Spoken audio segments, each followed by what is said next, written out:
I wanted to both connect to the season in the upcoming national holiday of Martin Luther King Day on Monday, but also where we still are in the Parsha cycle with the culmination of the Exodus story this week in Parshat Beshalach. And I want to talk about one of the really central racial justice issues of our time, which is reparations, of reparations for slavery, for the African American descendants of slaves in our country. And I'm not going to be focusing on kind of the general argument for reparations. I'm going to kind of go more into the Torah connections, but I do want to just put in the chat in case there's probably some people who haven't read what is really the great, the really primary seminal article on this issue by the great contemporary thinker Ta-Nehisi Coates. Wrote an article a number of years ago in the Atlantic about reparations, and I really commend the article to everyone. It's really a tour de force. And, so he says at the very beginning of his article, 250 years of slavery, 90 years of Jim Crow, 60 years of separate but equal, 35 years of racist housing policy and redlining. Until we reckon with our compounding moral debts, America will never be whole. So that, that's kind of how he gets started. And so I'm going to take as a given that there's a very strong case to be made for the idea of reparations for African Americans in our country. But we're going to look into the Torah-based kind of case. So to do that, I'm going to be relying almost entirely on the wonderful work of this very smart contemporary rabbi named Aryeh Bernstein. And he shared these ideas last summer at Reconstructing Judaism's Day of Learning on reparations. And so a few of you were probably there for that, just I think a couple, but it was even if you were one of those few who was there, it's really worth hearing again and kind of walking through the text because it's really important. And I think hopefully you'll agree with me that it actually, when I learned this with him, it really helped me see the Exodus in a different way, and it really changed the way I look at the text. And so, because he argues that compensation, or a kind of crude form of reparations, is an essential and central part of the Exodus story. And he goes on, he argues that it's really, the Exodus is hardly ever is brought up in the Torah and without a mention of reparations. So I'm going to walk us through these texts. So I'm going to do that. So it's less of a devar, more of like we're learning Torah together, and I'm kind of walking you through these texts. So I'm going to share my screen, and okay. And so here are our texts. So this begins back in Genesis, where there's this really extraordinary section with Avram, where God takes Avram outside, has him go outside and look up at the stars, and he sees all these stars, and it's this whole kind of vision that he has. And even then, it's this whole prophetic thing of foreshadowing, and God says to Avram, "Know for sure that your seed shall be an alien in a land not their own, and you shall serve them." And and they shall abuse them 400 years, and that nation whom they shall serve will I judge, and afterward they will go out with significant property. And the Hebrew is rekush gadol, significant wealth, you could also say. So that's this first setup all the way back in the middle of Genesis, and then in the beginnings of Exodus, when God first appears to Moshe, and he's responding to his reluctance to accept his assignment, God says, I'm going to, do all these plagues. I'm going to smite Egypt, and then the people are going to go free, and I will give the people favor in the sight of the Egyptians. In the Hebrew, v'natati et chen ha'am hazeh be'enei Mitzrayim. I will make the people predispose the Egyptians favorably to them, so that when you will go, you will not go empty. And that word empty, hold on to that, like kind of file that away, because we're going to see another really interesting allusion to that later in Deuteronomy, an amazing kind of echo, like a textual echo of that. You'll not go empty, but every woman shall ask of their neighbor, and of the one lodging in her house, silver items and gold items and clothing, and you shall put them on your sons and daughters, and you shall clean out or strip the Egyptians. And so that's at the burning bush. So then, and then it continues into what was last week's Parsha. And here's a slight difference here that this is, right, the 9 plagues have happened. Pharaoh is still refusing.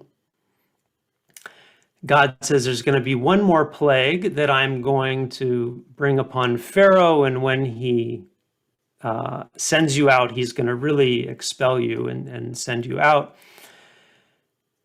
And then this is the divine voice speaking. Speak, please, in the ears of the people. Daber na be'oznei ha'am.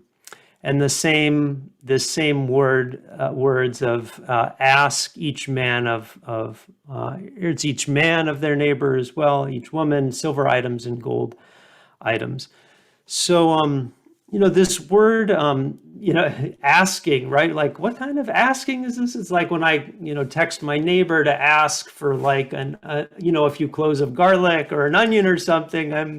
I usually put, can I borrow it in quotes, right? I'm not returning the onion. They're not returning the gold and silver, but ask can be in Hebrew to be for a gift, the lish'ol, or can be to borrow, but it can also be to ask, in the sense of taking as a gift. And so they're favorably disposed, so they're going to, kind of freely give them these gifts.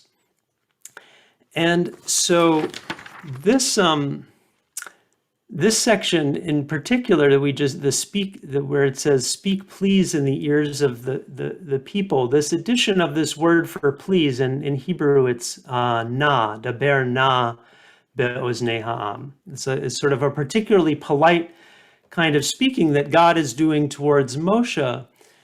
And it's an interesting question. Why is God kind of pleading with Moshe here? And Rabbi Bernstein said that it suggests something kind of theologically important here, that God doesn't want them to skip this step. Don't forget this, God is saying, to ask the Egyptians for their gold and silver items. Don't just hit the road. Perhaps God is anticipating how hard things are going to be, that they need property to start their lives up in the new land, or in their wandering as a free people. Certainly when the people begin building the Mishkan, the desert tabernacle, a lot of the commentators are like, where did they get the gold that they're using in the Mishkan? They got it from the Egyptians. They weren't smelting it in the desert. They got it from the Egyptians. And so then it culminates after the plague, after the last plague of the striking of the firstborn. And so as you see in these, this is now like 4 times, right, where the Torah is talking about the Exodus, and it's always the Exodus along with these reparations or, spoils or property, right? That this is an essential part of the Exodus that I think most of us haven't often noticed. Now, then, I mentioned that we were going to see an echo in Deuteronomy. So, in the Deuteronomy story, it's 40 years later. They're about to enter the land, and Moses is, speaking to the people at length, and so he tells them this halakha, this law that if your brother, a Hebrew man or a Hebrew woman, be sold to you, they shall serve you 6 years, and in the 7th you shall set them free from you. And when you set them free, do not send them empty, right? There's that, don't lot tishalchenu rekam, don't send them out empty, right? Just like before, God said, you're not going to go out empty. So here, in the context of having a Hebrew slave, when their service is complete, they are sent out. Furnish them liberally from your flock, your threshing floor, your winepress, all that Yod-Heh-Vav-Heh has blessed you. And remember that you were a slave in the land of Egypt. And so Rashi, for example, is asking, well, why did they mention, why is God reminding people about being a slave in Egypt at this point? And so he says, well, it's similar to what I did with you all when I took you out. He says, remember that you were a slave, and I furnished you and gave to you twice over from the spoils to Egypt and the spoils at the sea. And so you too must furnish and give to your departing indentured servant twice over, right? So, and that's part of how the echo in practice of what the Exodus experience is to be. So it's an interesting question then of, well, so is reparations really a fair word to use for how this is understood? Certainly in the Torah text, we could say, well, I don't know if it's really reparations. I mean, Rashi's kind of going that way, but it's more just, spoils that they just took. There's a fascinating story from the Talmud that seems to suggest that the rabbis really did see these as reparations for the Jewish experience of slavery in Egypt. So the rabbis, this is not a historical story. This is rabbinic imagination projecting back, but so they project back to a time where it's Alexander the great conqueror, and the Egyptians came for judgment with Israel. They had a dispute with Israel before Alexander Macedon, Alexander the Great. They said to him, it says, and Hashem gave the people favor in the sight of the Egyptians so that they lent to them. That's like one that they, that's the asking of them, that they lent of them. So give us back the gold and the silver that you took from us. It was supposed to just have been borrowed. This guy, he's maybe the first Jewish lawyer named Gaviha ben Pasisa, says to the sages, give me permission, I'll go argue the case with them before Alexander. If they defeat me, say to them, you defeated one of our civilians. But if I defeat them, say to them, the Torah of Moshe, our rabbi, has defeated you. So they gave him permission, and he goes and argues with them, and he says, from where do you bring evidence? And they said to him, from the Torah. And he said to them, I too will bring you evidence only from the Torah. It says in the Torah, and the Israelites' residence, they resided in Egypt, was 430 years. Give us payment for the labor of 600,000 whom you enslaved in Egypt for 430 years. We want the 40 acres and a mule that we were promised. Alexander of Macedon said to them, give them an answer. They said to him, give us 3 days time. We need to work this out. We need to talk to some other legal minds. They gave them time. He gave them time. They investigated. The legal minds came up with nothing, and they found no answer. And so basically, they won the case. So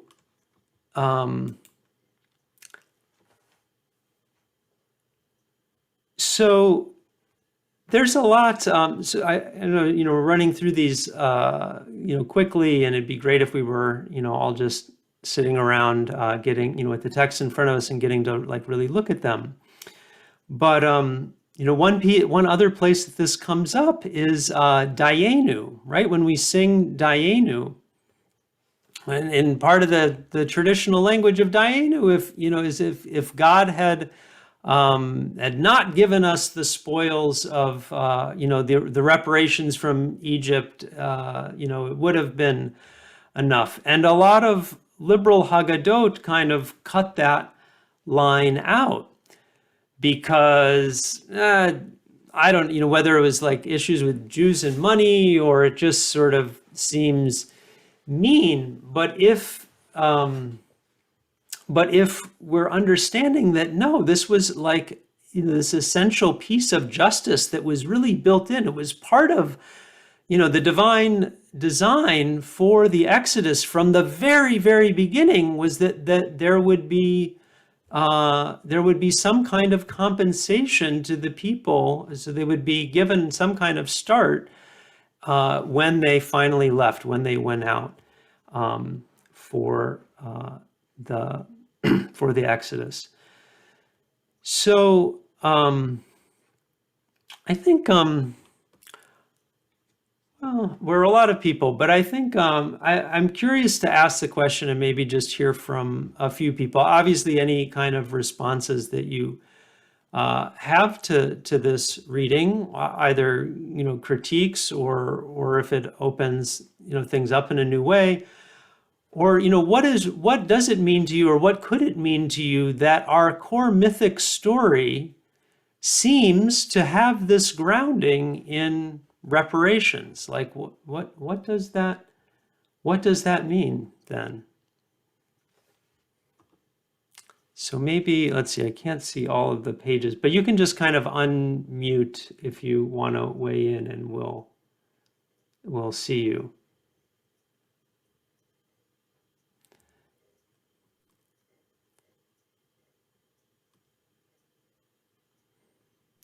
Or brave souls, I know we're, oh, Mary Rita, all right, always a brave soul. Why don't you just unmute?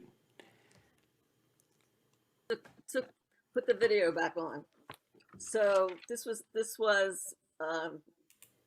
something that I've been thinking about. I wasn't thinking exactly of reparations, but what you read gives me another lens. But one of the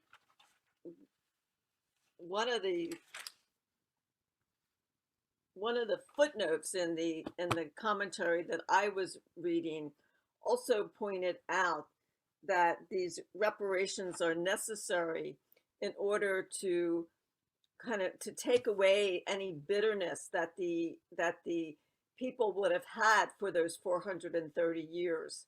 And that commentary was quoting some writings by a Holocaust survivor. And so that was another lens. So if I take that lens and the lens of reparation, there feels like there is justice that is due to the people for the years that they worked and were not paid.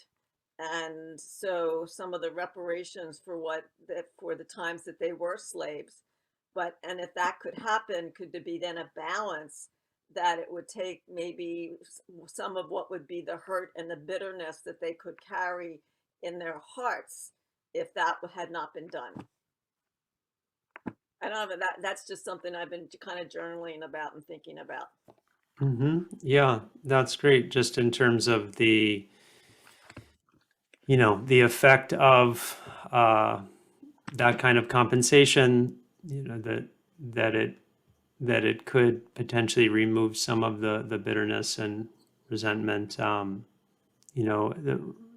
Because it's interesting, the Torah doesn't talk specifically about these as a sense of healing, or anything like that. But certainly that is part of the idea behind reparations in the context of our country, for there to be, obviously it can't be pure, true justice, but it's some kind of element of healing, to move forward in that.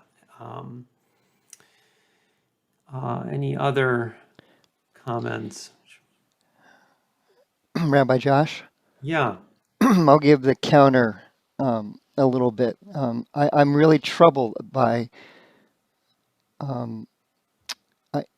applying really interesting Torah texts to a situation that is not comparable in modern 21st century America to the situation that the Israelites found when they left Egypt, as a justification for monetary reparations for slavery and oppression of African Americans. I mean, it's a really interesting exegesis on that text and a really interesting application, but to me, it doesn't work as an argument. And what can you say more of what doesn't work? I mean, just in like the basic sense of like, well, in the Exodus, they were being compensated for being enslaved. It happened at the time. So this, the context in our country would be happening a long time later, although there's all the other, Jim Crow and so forth. But,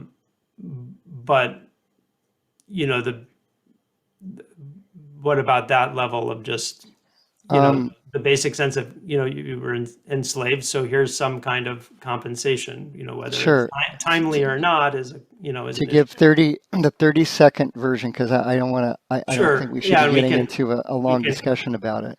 Absolutely.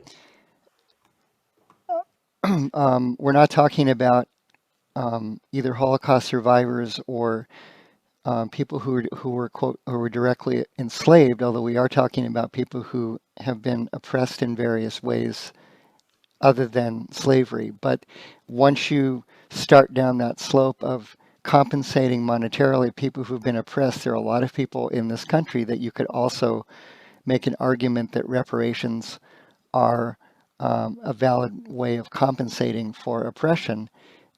That's one of the major differences between this and now, or this argument in the Exodus story.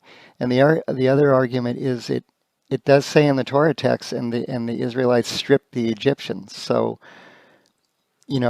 yes, you can argue that it's compensation, but it isn't voluntary compensation that the Egyptians are giving, or completely voluntary that they're giving, because it says they quote stripped them. So Well, the strip, I mean, that's just it is voluntary in the sense that I reckon. But then there are other arguments that I can make, but basically, to me, it's the misapplication of this particular set of Torah text to a situation that is completely completely different. that is completely different in this country than we're talking about in the Torah text. And there are all kinds of other arguments that, I can make against doing it, but that from the Torah perspective, that's my argument. Okay. I'd like to just say one thing about what John said. There is a difference between the Israelite experience in Egypt and the African American experience in the United States. However, there is no justification to not have some type of recognition of what is due to them, so that justice is served, and that chapter and that healing can start. And that's going to take a very smart person to figure it out. Thank you. All right. Well, we should. So good. Thank you.